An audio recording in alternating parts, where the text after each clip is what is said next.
सुबह से बैठे मैंने कहा मैंने कंप्लीट करके छोड़ूंगी।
Hi students.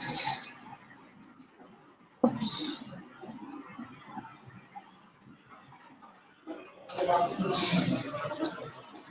How are you all?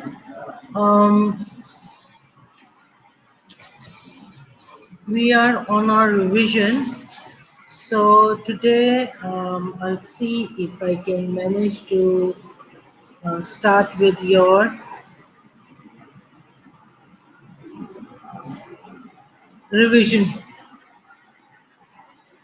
right? Please call others so that we can start our lectures. I'm going to continue with uh, Guillain-Barré syndrome, right? So she's not picking up the phone.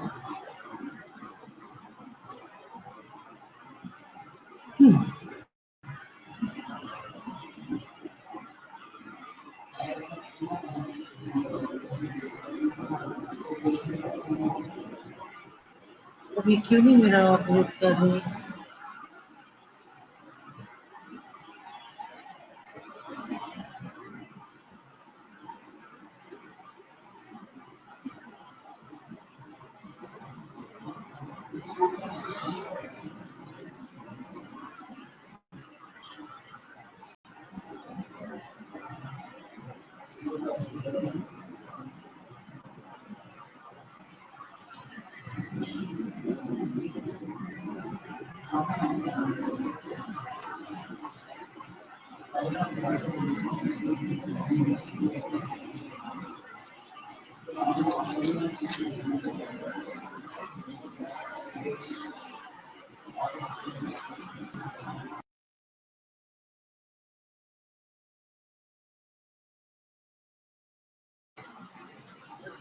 Good evening, and I'm just waiting for the presentations to upload.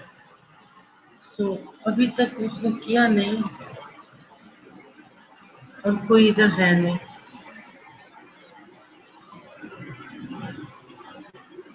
इससे वालेकुम सलाम, good evening बेटा.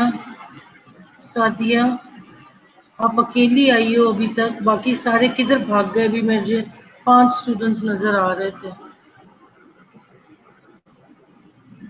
एक minute बेटा, 1 minute में आ रही.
आ गई। और फैंस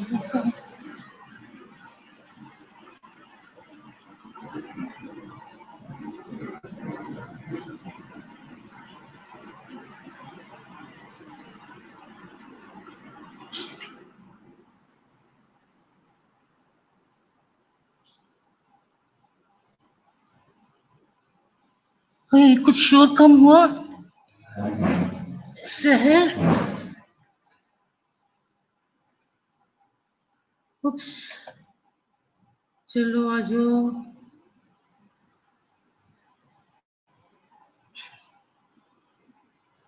बेटा बाकी स्टूडेंट्स को भी बुलाओ ना। Yes yes ma'am, yes ma'am. Habiba आ गई। ओहो,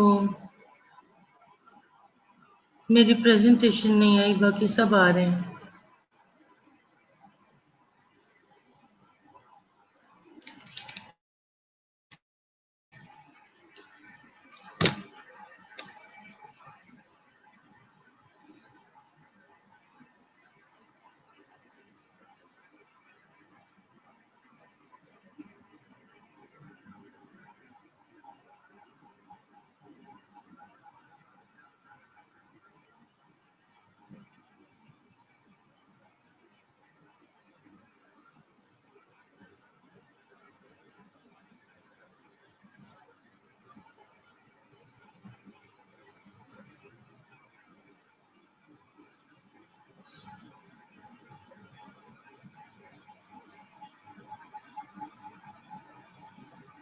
दस मिनट हो गए।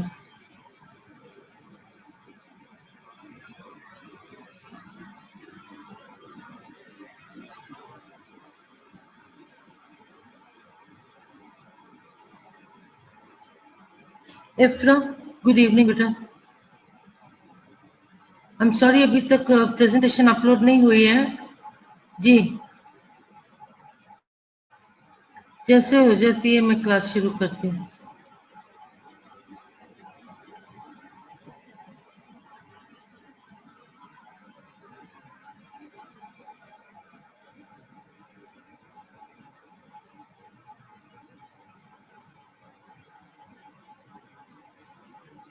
हंड्रेड मार्क्स का बेबी पेपर होगा।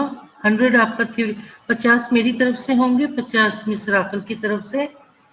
और क्या कहते हैं, फिर उसके बाद आपका वो भी है, वाइवा भी है। तो वो वाइवा कैसे है उसका मुझे पता नहीं, लेकिन अभी फिलहाल 100 का पेपर होगा। एमसीक्यूज 50 मेरी तरफ से है, 50 ही राहुल की तरफ से।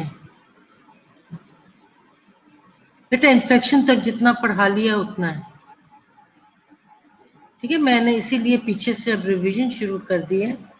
आपको इन्फेक्शन तक मैंने पढ़ाया ना, ICU infection control in surgical unit in ICU.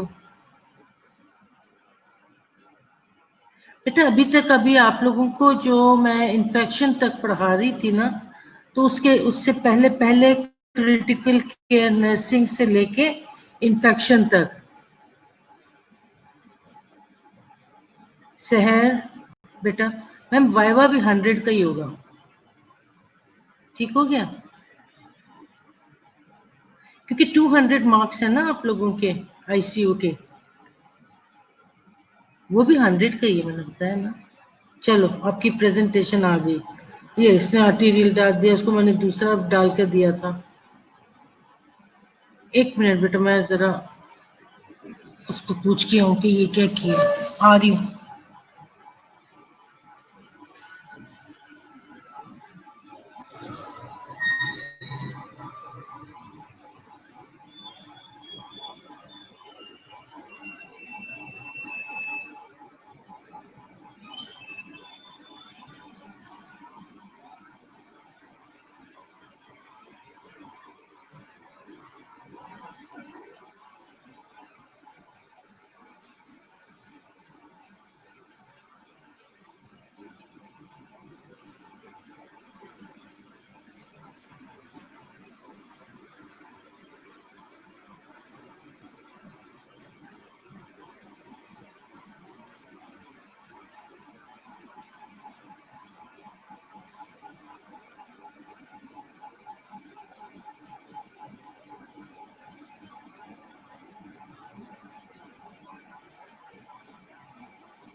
तो मेरी मेल ही नहीं गई। चलो कोई बात नहीं। ओके, आ गई मैं। शुरू करें? बेटा आप लोग अपने तौर पे वो जरूर पढ़ लेना। कल हम पढ़ लेंगे जीबीएस। ठीक हो गया? आज आर्टीरियल ब्लड गैसेस पढ़ लेते हैं। ओके, आपके गोल्स क्या हैं जी एबीजीज के? To simplify this technique even further, keep these goals in mind. कुछ goals हैं जिनको आपने अपने जहन में हमेशा से रखना है। For the purpose of this guide, we have set 3 goals that we need to accomplish when interpreting arterial blood gases. ये बहुत ज़रूरी है और इसके लिए है कि आपका जो वो 3 गोल्स हैं वो हैं जिसमें आपने based on given ABG values determined if values interpret acidosis और एल्कलोसिस। ठीक है, अब आपको मालूम करना है एबीजीज के वैल्यूज को देखते हुए कि ये एसिडोसिस है कि एल्कलोसिस है।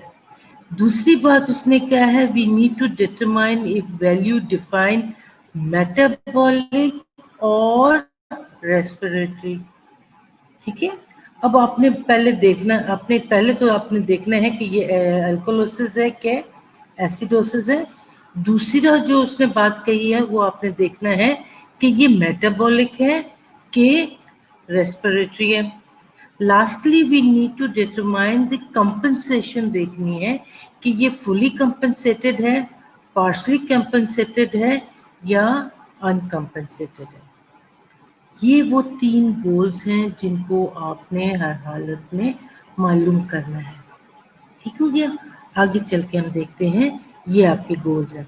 ठीक है, 1 2 3, एसिडोसिस, एल्कलोसिस, मेटाबॉलिक या रेस्पिरेटरी, फुली कंपनसेटेड है, पार्शली है या अनकंपनसेटेड है। ये वाला मैं आप लोगों को करा चुकी हूँ एक दफ़ा, लेकिन आपकी रिवीजन के लिए ये सबसे अच्छी बात है कि आपका दोबारा से रिपीटिशन हो रहा है। Now we need to keep these goals in mind as they'll come up with later in steps for technique. अब इनको अपने जहन में रखना है ताकि बाद में ये हमारे काम आएगा। किस तरीके से? There are 8 steps, simply steps you need to know if you want to interpret ABG's result using the tic-tac-toe technique. और ये टिक टेक टो जो टेक्निक है आपको सीखने में बहुत मदद देगा। All you need is to keep your pen pencil paper with you. ठीक है, सो दैट जब भी आपके हाथ में ये जो एबीजीज की ये आ जाती है तो you can even make diagnosis.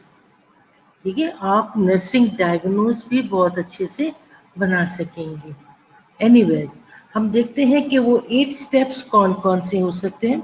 Memorise the normal values.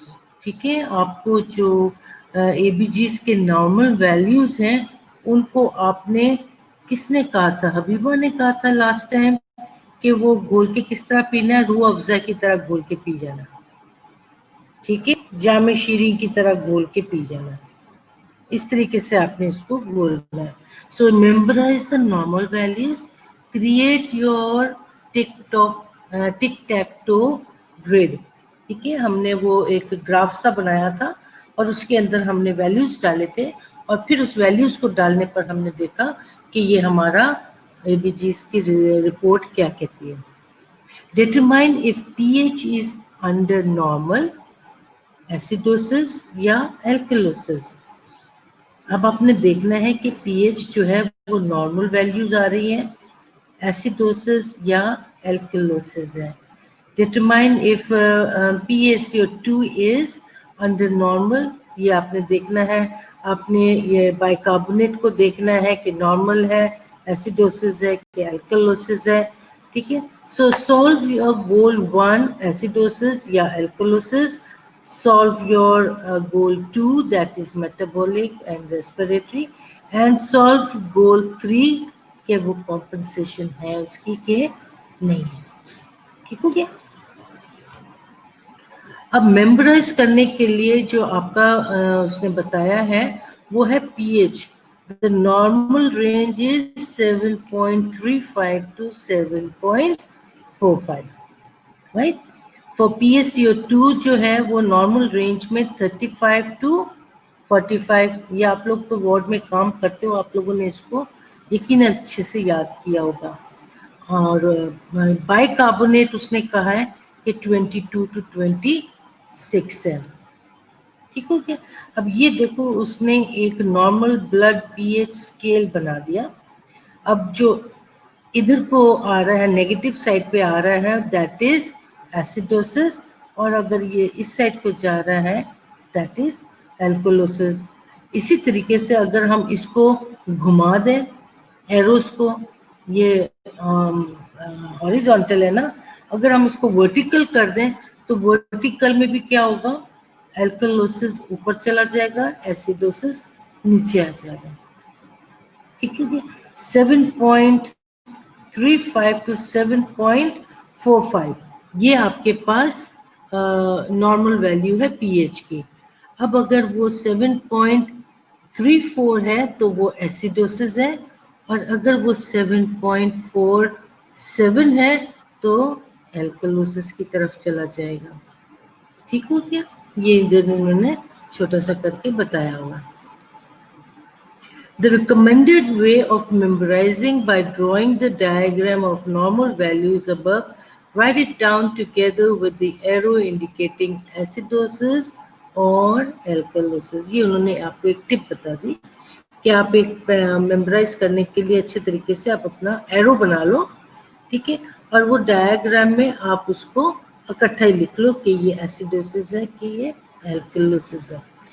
Note that PaCO2 is intentionally inverted for the purpose of the tic-tac-toe method। ठीक है, हम आगे चल के देखेंगे वो।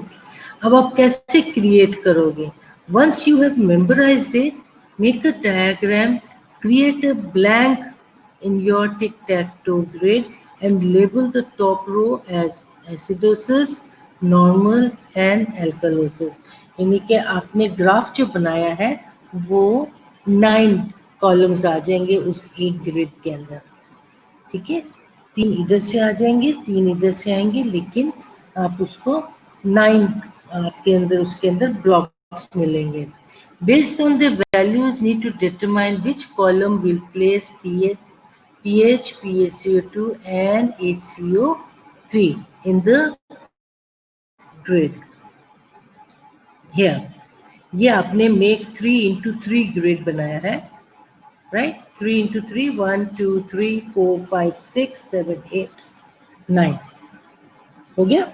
अब उसके ऊपर आपने ये टिक टैक टो ग्रिड जो है उसमें आपने एसिडोसिस अगर कम है उससे तो आपका इस कॉलम में आ जाएगा, नॉर्मल है तो आपके सेंटर वाले कॉलम में आएगा, एल्कलोसिस अगर उसका वैल्यू ज्यादा है तो वो इस कॉलम में एल्कलोसिस के कॉलम में आ जाएगा।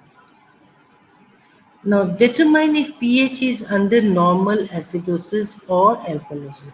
The third step of this technique is to determine the acidity or alkalinity of the blood.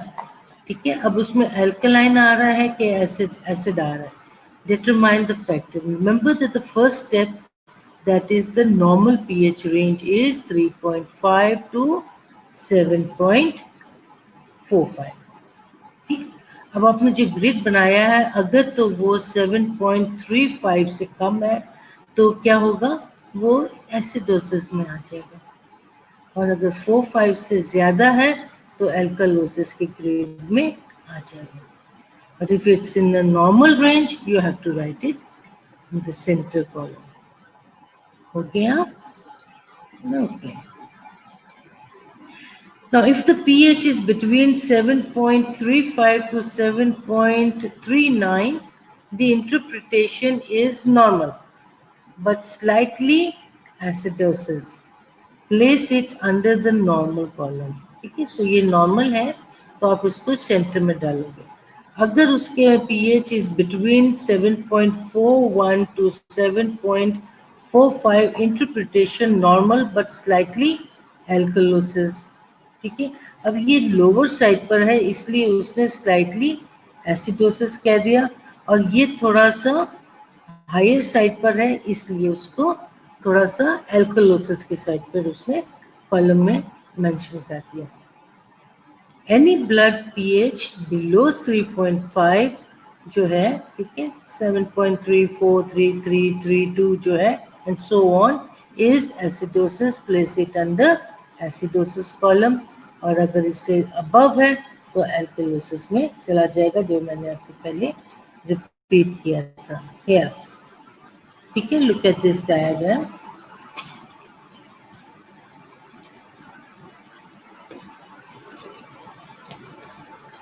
In this graph you can see the pH is normal, ठीक है, लेकिन जब रीडिंग कम आई तो उसने पीएच को एसिडोसिस की जगह पे पीएच लिख दिया, और अगर उस पर एल्कलोसिस था तो उसने पीएच को एल्कलोसिस में डाल दिया।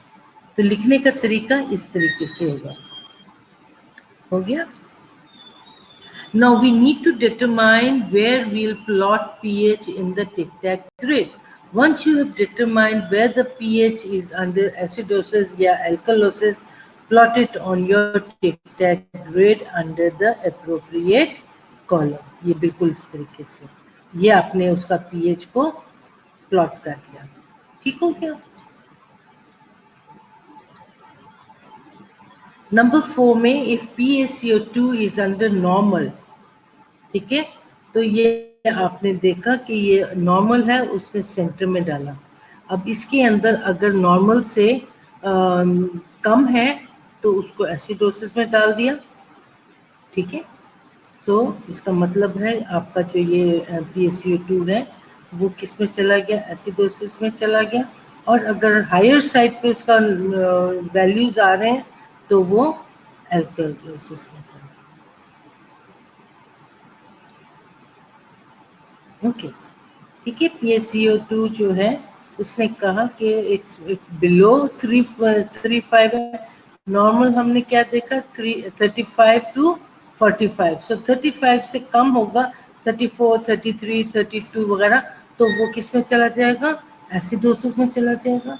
और अगर वो उससे ज़्यादा है, 45 से ज़्यादा है, 46, 47, 48, तो क्या होगा, एसिडोसिस के कॉलम में चला जाएगा। ठीक है, अब ये PaCO2 जो है इसका थोड़ा सा फर्क हो जाता है। बाकियों में हमने एल्कोलोसिस और एसिडोसिस को उस तरीके से देखा था, बट इस आगे चल के हम देखेंगे ये बिल्कुल अपना जो ऑपोजिट चलता है। ठीक है, it is normal range but it is under normal column, ये PaCO2। अब ये जो है ये HCO2 जो है बाइकार्बोनेट जो हम देख रहे हैं, उसका हमने देखा कि नॉर्मल वैल्यू में अगर है तो हम उसको इधर डालेंगे, और अगर हायर है तो हम उसका कम है तो हम उसको एसिडोसिस में डालेंगे, और अगर हाई है तो हम उसको एल्कलोसिस में। The fifth step we need to know is HCO3 is placed in ABG tic-tac grid. Next, we need to interpret if the value of the HCO3 is यानी कि bicarbonate is within the normal range, तो वो acidic है या basic है, and plot it under the appropriate column in the tic-tac grid. Remember that the normal range for HCO3 is 22 to 26 जो है ये उसका नॉर्मल है। अब अगर वो बिलो 22 है तो हम कहेंगे एसिडोसिस है, और अगर अबव 26 है तो हम उसको एल्कलोसिस कहेंगे। इफ CO2 नॉर्मल रेंज में है, place it in the normal column, whereas दूसरा उसके ऑपोजिट है, एसिडोसिस और एल्कलोसिस। पीएच है आपका, ठीक है, ज़्यादा अगर नॉर्मल वैल्यू से कम है एसिडोसिस है, नॉर्मल वैल्यू से ज़्यादा है तो एल्कलोसिस है। नाउ सॉल्विंग द गोल्स, पहले में हमने देखा Now we will start solving our goals looking at the tic-tac rate, determine whether in which column the pH is placed and interpreted the result. If pH is acidosis column, it is acidosis. ठीक है. If pH is under alkalosis column, it is alkalosis. If pH is under normal, तो वो क्या होगा? Determine whether value leaning toward acidosis हो रहा है या alkalosis, जो हमने पहले देखा था कि slightly जो उसकी जो रीडिंग आ रही है तो वो नॉर्मल, लेकिन स्लाइटली एसिडोसिस के साइड पे जा रहा है, और अगर स्लाइटली वो है तो नॉर्मल रेंज में, तो एल्कलोसिस की साइड पर जा रहा है, तो हम उसको इंटरप्रेट करेंगे accordingly. In this step we will accomplish goal 1 to determine acidosis. अब जो goal 1 है उसके अंदर हमने सिर्फ ये देखना है कि ये एल्कलोसिस है कि acidosis है. That's all. Now look at this one. The goal 2 metabolic है या respiratory है. पहले हमने देखा कि जो हमने सबसे पहले वैल्यूज किसकी पकड़ी थी, हमने पीएच की थी. Now looking at the respiratory column. ठीक है, मेटाबॉलिक को बाद में देखेंगे, पहले रेस्पिरेटरी को देखते हैं. अब इसका हमने देखा कि पीएच जो था, अगर पीएच की वैल्यू देखते हैं तो देखते हैं कि इसका वैल्यू कम है. ठीक है, 3 पॉइंट ये क्या कहते हैं 7.3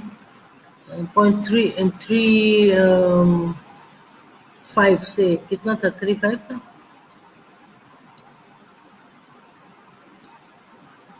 एक तो बोलते बोलते बोलते बोलते नॉर्मल वैल्यू भी हम भूल जाते हैं,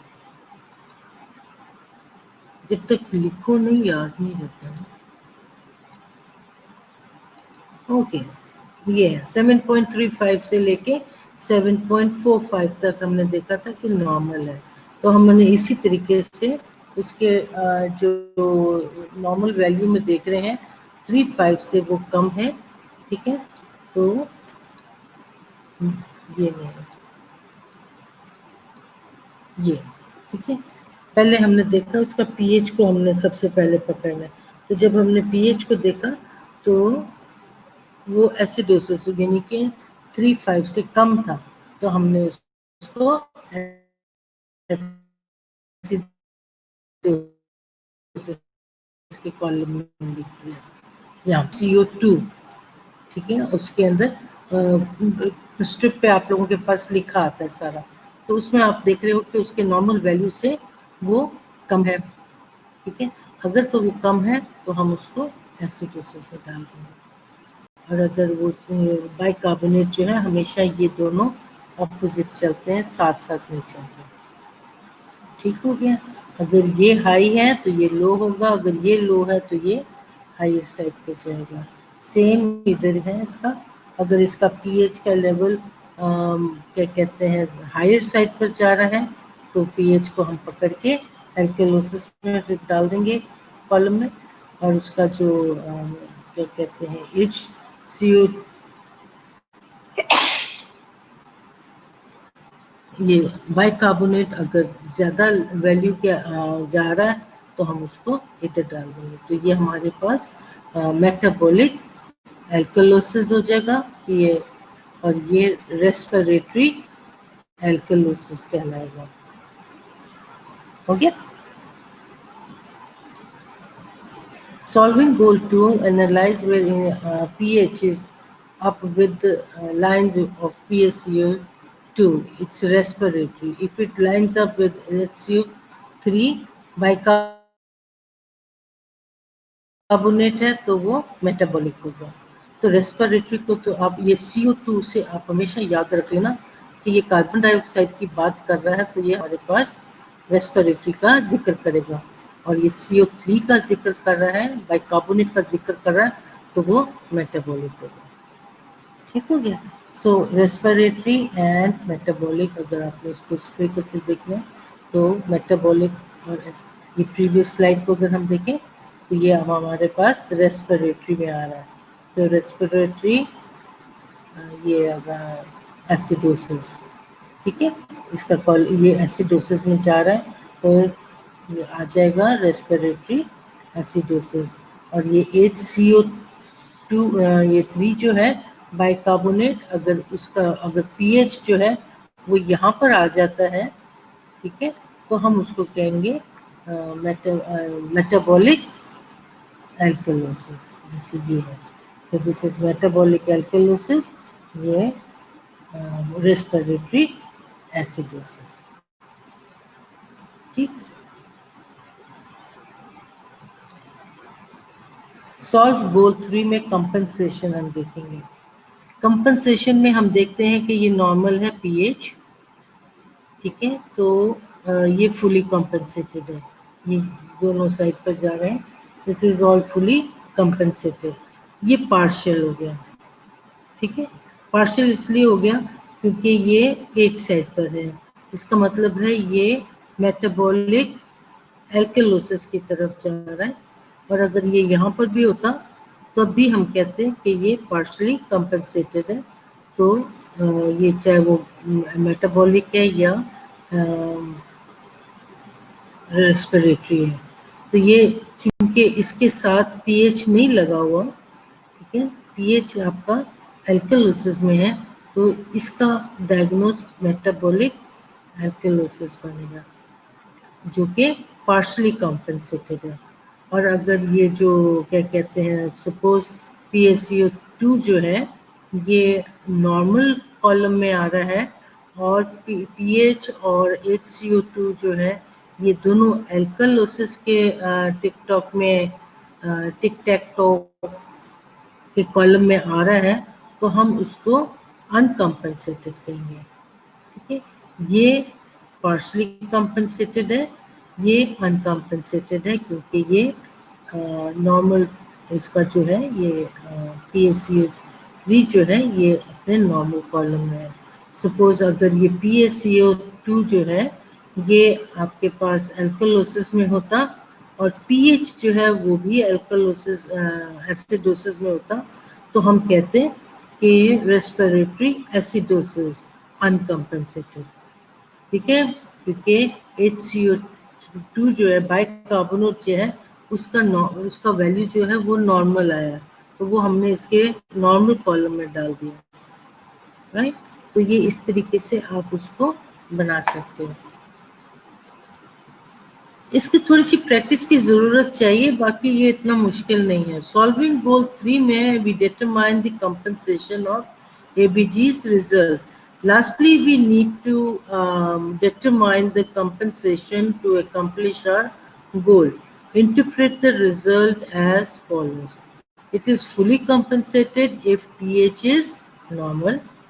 It is partially compensated if all three values are abnormal, ठीक है।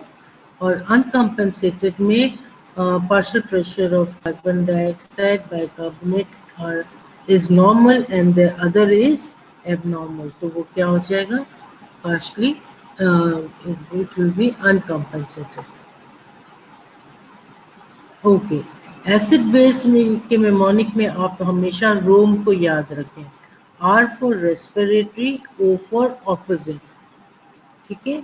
O इज फॉर, यानी कि अगर pH का वैल्यू हाई है तो दूसरी तरफ इसका जो है pH का वैल्यू ऑपोजिट साइड पर जाएगा। कार्बन डाइऑक्साइड जो PCO2 जो है अगर वो कम है तो PaCO2 जो एसिडोसिस में हाई होगा, ठीक है। So they both of them goes opposite, ठीक है। पीएच जो है अगर हाई है तो PCO2 जो है वो कम होगा, और अगर पीएच कम है तो PCO2 जो है वो हमेशा ऑपोजिट डायरेक्शन में जाएगा। तो दिस इज की पॉइंट जिसको आपको हमेशा साथ लेके चलना है। देन कम्स ME, ठीक है, आगे RO था, O for opposite, R for respiratory, respiratory और ये O फॉर ऑपोजिट जो है उसमें पीएच हमेशा पीएच और PCO2 जो है वो हमेशा ऑपोजिट डायरेक्शन में ही जाएंगे, ये दोनों कभी भी इकट्ठे ऊपर ऊपर नहीं जाएंगे, ठीक है। और M is M for metabolic, E is for equal. अगर पीएच उसका हाई है तो बाइकार्बोनेट भी हाई होगा, तो ये एल्कलोसिस है। अगर पीएच कम है, उसके वैल्यूज कम है और इसका बाइकार्बोनेट का भी जो वैल्यूज है वो कम होगा, तो वो एसिडोसिस कहलाएगा। यहाँ पर पीएच जो है वो हाई है, PCO2 जो है वो कम है, तो एल्कलोसिस कहलाएगा। अगर पीएच कम है और PCO2 जो है वो हाई है, तो ये एसिडोसिस कहलाएगा। गुड हो गया। ये वाली जो स्लाइड है ना, इसको भी जामी शीरी की तरह घोल के पी जाओ, ठीक है। हबीबा किधर हो? हबीबा पीती होती है जामी शीरी। अब ये कहता है introduction to reading arterial blood gases. So this was all about, slides finish हो गए. So this was all about your ABGs. मुश्किल था। ये आपके पास एक खुलासा जो निकल आया सारा, वो ये है कि जब आपके पास पीएच का वैल्यू, आपने पीएच के वैल्यू को लेकर निकलना है, ठीक है। अगर आप गौर करो तो इसको कोई भी नहीं देख रहा, सिर्फ उसके साथ हम लगा देते हैं मेटाबॉलिक एल्कलोसिस। आजा, मेरा मेरा हो गया, कंप्लीट हो गया, बस रिवाइज कर रही थी और कुछ नहीं। नहीं, वो फिर मैं कल कर लूंगी, कल है ना मेरी क्लास। हाँ, तो वो मैं कल कर लूंगी। पहुंच गया आपको? आपके पास आ गया? नहीं आया, मैं दोबारा से सेंड कर दूंगी। कल हम वो जीबीएस पढ़ेंगे, ठीक है। तो बेटा GBS, meningitis, infection, critical care, ठीक हो गया। ये चीजें अच्छी तरीके से याद रखो। वाइवा में मैं हो सकता है आपसे ये एबीजीएस का ही पूछ लूं, कोई मुश्किल नहीं है। तो अब आपको पता हो गया कि जितना भी डायग्नोस हो रहा है उसमें पीएच को लेके हम चल रहे हैं। पीएच अगर हायर साइड पर है तो एल्कलोसिस हम कहलाएंगे, और अगर PCO2 की बात कर रहा है तो ये PCO2 जो है रेस्पिरेटरी है, और एक बाइकार्बोनेट जो है वो मेटाबॉलिक है। मेटाबॉलिक जो है वो हमेशा इक्वल जा रहा है पीएच में, ये दोनों साथ साथ चल रहे हैं, लेकिन इसके अंदर ये उल्टा पुल्टा चल रहे हैं। पीएच अगर कम है तो कार्बन जो है PCO2 जो है वो कहता है मैं तो उल्टा ही जाऊंगा, ठीक है। अब ये कहता है मैं सीधा जाऊंगा, तो ये कहता है मैं उल्टा जाऊंगा, PCO3। ये उल्टे पुल्टे काम कर रहे हैं सारे। तो RO जो रोम का RO है, ये O is for opposite, always remember, ठीक है। R is for respiratory, respiratory is always क्या है, ऑपोजिट। मेटाबॉलिक ME, मी, ठीक है। M is for metabolic, E is for equal, R का O ऑपोजिट है, M का E इक्वल है, और उसी को हमने लेके चलना है। ये एल्कलोसिस है, ये एसिडोसिस है, ये रेस्पिरेटरी एल्कलोसिस है। बस बाकी जो आपको प्रैक्टिस करनी है वो इस पे करनी है, फुली कंपनसेटेड, पार्शली कंपनसेटेड और अनकंपनसेटेड। ये सारे देखो वैल्यूज इनके इधर उधर, ये देखो ये सारे नॉर्मल वैल्यूज हैं, तो ये फुली कंपनसेटेड है, ठीक है। इसी तरीके से ये मुश्किल था। सादिया, समझ में आया? ये हबीबा ने नो मैम किस चीज का लिखा है? समझ में नहीं आया कि कुछ और लिखा है?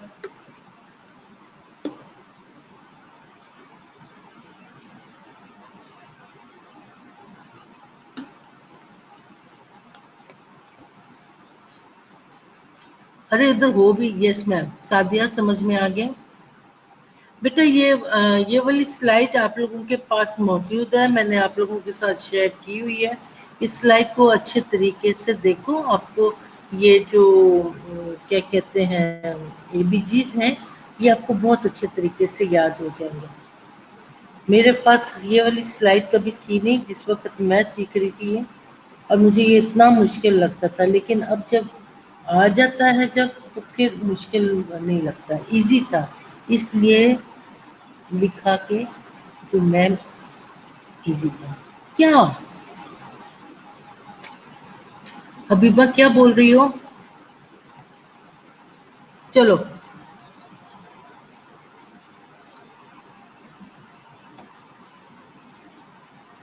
तो ये कुछ हमने आज की तारीख में पढ़ लिया।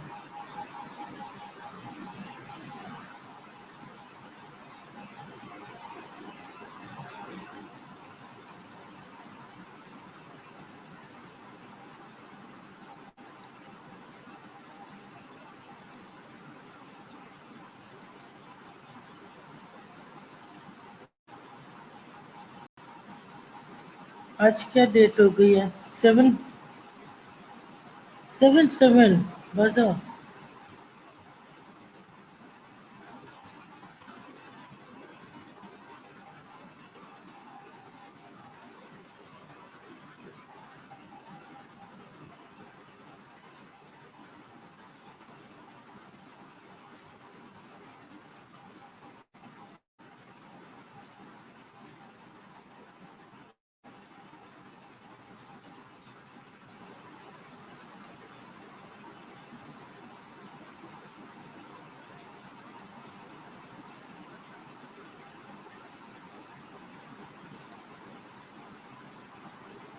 दुगना कुलसूम 7।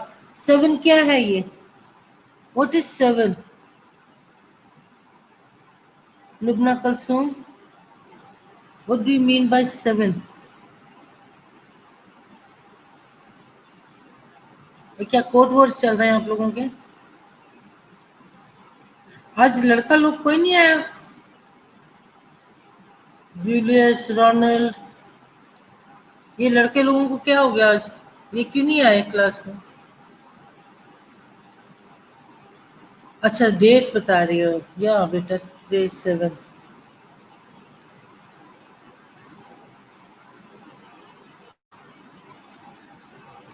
और क्या बताऊं मैं?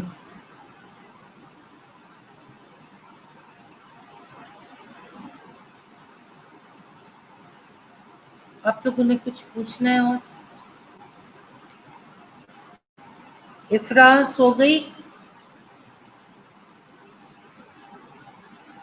दुआ करो जल्दी जल्दी क्लासेस शुरू हो, आप लोग भी आओ। मैं तो आप लोगों की शक्लें भी भूल गई कि कौन क्या है। लुबना की शक्ल भी मुझे याद नहीं, सिर्फ इफ्रा की याद है क्योंकि उसके साथ वीडियो कॉल कर लेती होती कभी कभी। टॉपिक जो इम्पोर्टेंट है बेटा, टॉपिक सारे इम्पोर्टेंट है। आपको देख रहे हैं हम, आपको देख रहे हैं, देख देख रहे हैं।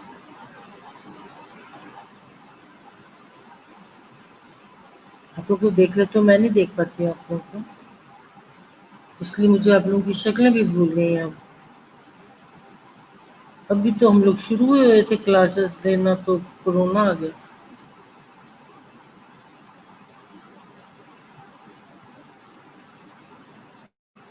बेटा अपना जीबी सिंड्रोम पढ़ के आना अच्छे से।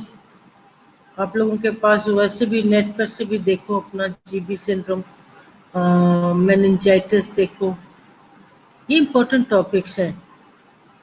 ठीक है, क्रिटिकल केयर नर्सिंग के फंक्शंस वगैरह ये इम्तिहान में आ जाते होते हैं। अगस्त में शायद ओपन हो जाए, दुआ करो कि ओपन हो जाए। उठ गई है इफ्रा?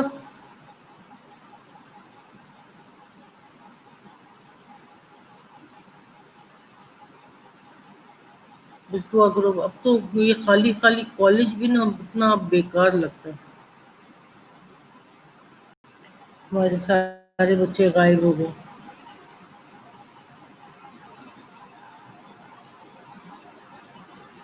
उठी हुई हूँ ma'am. Okay okay okay fine. आज लड़कों को नहीं जगाया आप लोगों ने? लड़के सोते रह गए, वरना और कोई कुछ पूछे ना पूछे रोनाल्ड जरूर पूछता है।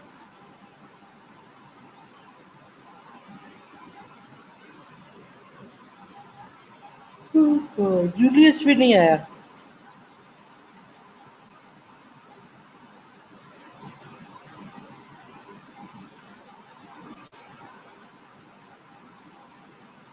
अब ये 15 मिनट कैसे गुजरेंगे मेरे? वो नहीं उठे मैं, वो नहीं उठे मैं, मुझे पता है। सुस्ती। अगर ये मुझे एक टॉपिक वो दे देती तो मैं।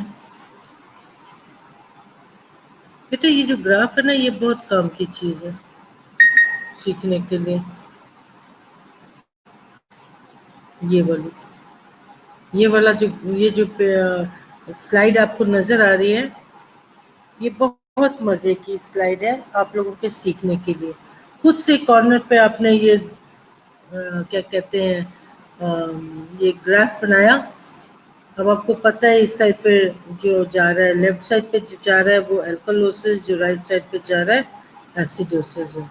तो जो पेशेंट के जो लैब रिपोर्ट्स आती हैं, उसमें से आपने क्या करना है कि रिपोर्ट्स में से उसके नॉर्मल वैल्यूज को इन कॉलम्स में डाल दो। ठीक है? अगर आपको नॉर्मल वैल्यूज अच्छे तरीके से याद है तो आपको पता लग जाएगा इसको हमने एल्कलोसिस में डालना है कि एसिडोसिस में डालना है। फिर इस तरीके से आपको लिखने में आसानी, डायग्नोस करने में आसानी हो जाएगी। ये जो लोग वेंट पे हैं उन वेंट वालों के लिए बहुत ज़रूरी है ये एबीजीज का पता करना।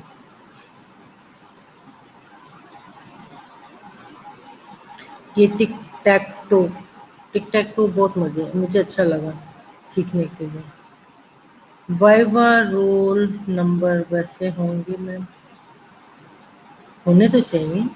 आपके रोल, आपके जो है उसके भी 50-50 हो जाएंगे। 50 मेरे हो जाएंगे, 50 आपके राखल ले लेंगे तो 100 हो जाएंगे,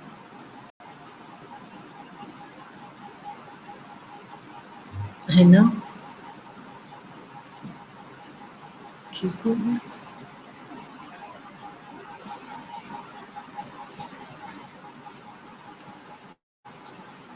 आजकल वैसे क्या कर रहे हो? ड्यूटीज कर रहे हो कि अपनी स्टडीज कर रहे हो? कॉलेज रोल नंबर किस हिसाब से? आप लोगों को रोल नंबर नहीं मिले? अगर आप लोगों को रोल नंबर मिले गुड इनफ, अगर नहीं मिले तो ऐसे होगा कि नहीं होगा। कुछ पेशेंट, जो कुछ बच्चों के, आधे बच्चों के राखल का जो पेपर है वो 5 से 7, 5 से 7 है सारों से, सारों के ना, यानी कि 4 से 5, 3 से 4 है मेरे ख्याल से। 3 से 4 आपकी ये 1 घंटे का होगा, क्या कहते हैं, एमसीक्यूज।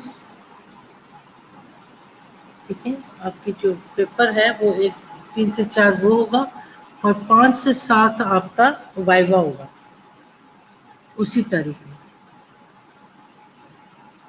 तो आप लोग 20 और 21 को तो आपका हमारे साथ सब जगह क्लास है, तो देख लो 3 से 4 बजे तक। अगर आप लोग वो 3 बजे तक अपनी ड्यूटी से फारिग हो जाते हो, उसके बाद आप लोग अपना टेस्ट के लिए तैयार रहना। आप लोगों का टेस्ट ये इसी तरीके से ऑनलाइन होगा, उसमें आपको गिवन टाइम में फिनिश करना है।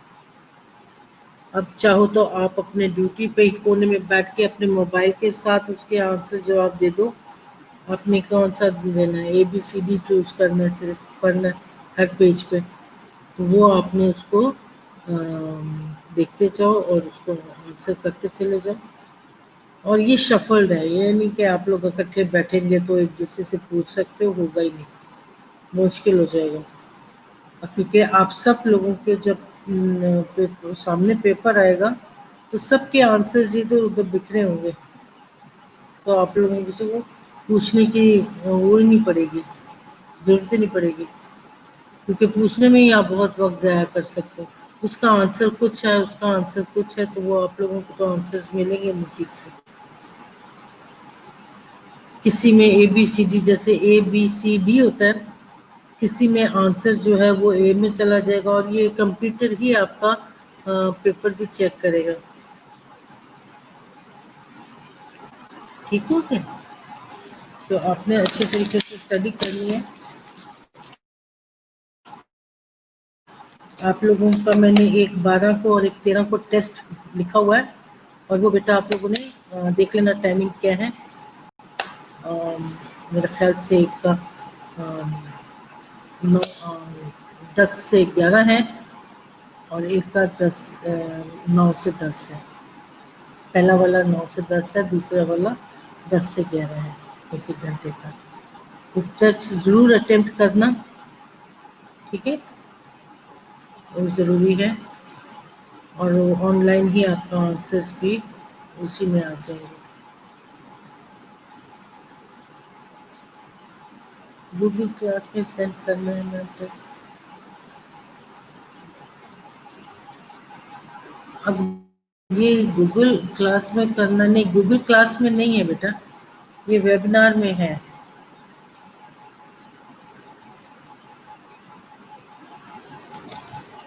आप मिस्टर वैदा से रब्ता करके पूछ लेना कि हम लोग टेस्ट किस में दे रहे हैं,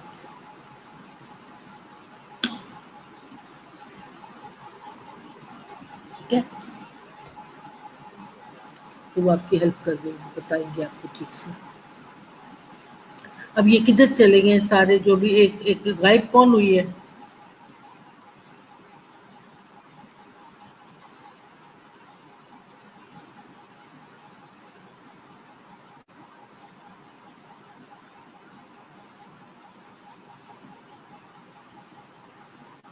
अच्छा बेटा, जब मैंने ये स्क्रीनशॉट लेना होता है और आप लोग गायब हो जाते हो, बड़ी बुरी बात है।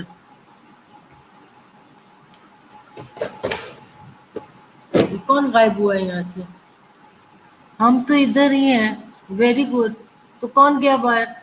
इफ्रा, मैं जरा स्क्रीनशॉट ले लूं, फिर भले गायब हो जाना।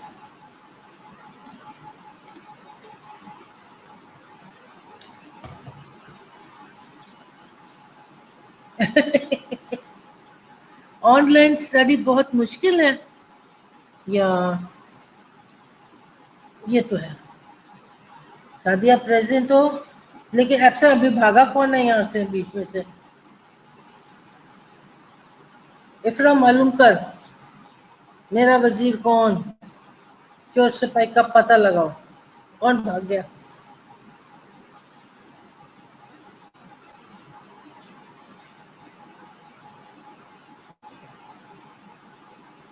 मुझे भी क्लासरूम टीचिंग ज्यादा अच्छी लगती है, ये ऐसे खाली स्क्रीन कौन नहीं मजा आता। टेस्ट लेने का भी मजा नहीं। लुबना गायब हुई है, लुबना को बोलो कम बैक।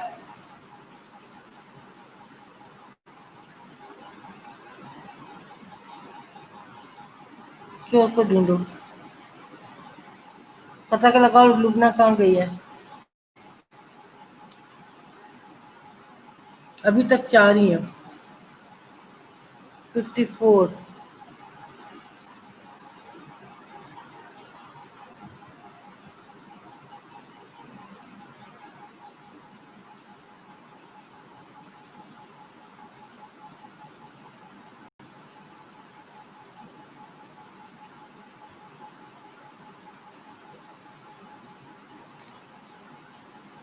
चलो बेटा, अब क्या टाइम हो गया? 54 हो गया।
ओके वो गर्ल्स हम मैं बंद करती हूँ। Thank you.